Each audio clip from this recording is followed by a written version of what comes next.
Mag-umpisa na tayo ng bawang. Yung bawang ko nilalagay ko na chicken labuyo.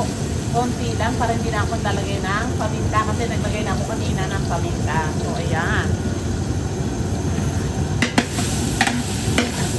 Ready? So, ito natin yung ating sibuyas. So, ating bawang, nasa 8 kuwit yan. Halos isang kilo na. So, ayan.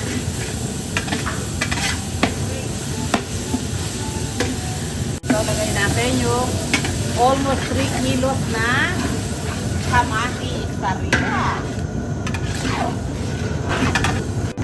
Lagyan natin ang asin.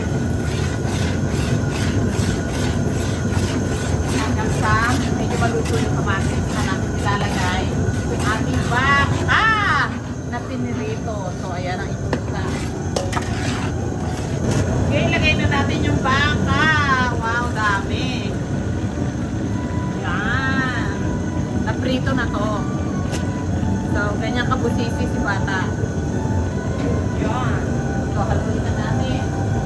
Ang baka panghalo. Tapos slow cooking. Wow. Kaya sumasarap. Dahil sangkot sado.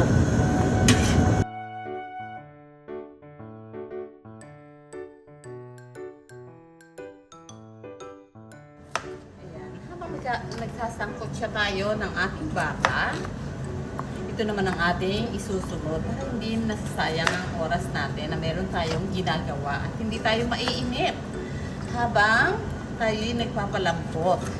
So, ayan.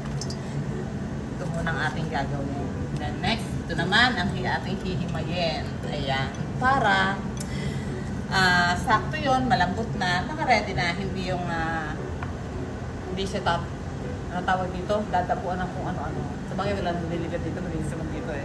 Okay. Wow! Amoy ko. Ang sarap.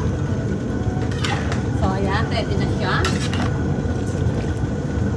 Luto na siya, kalabot na. Pwede na. Pwede.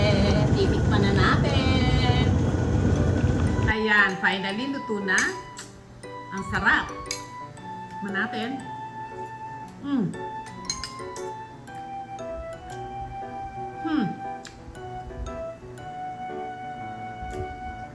100% low carb.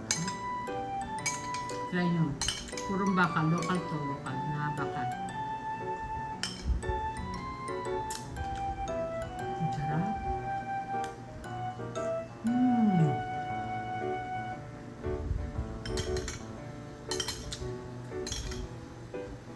Nakakawili.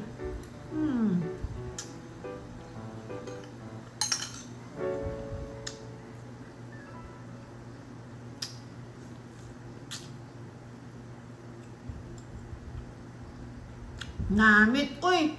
Order na. Masarap. Promise. Bye. Thank you for watching.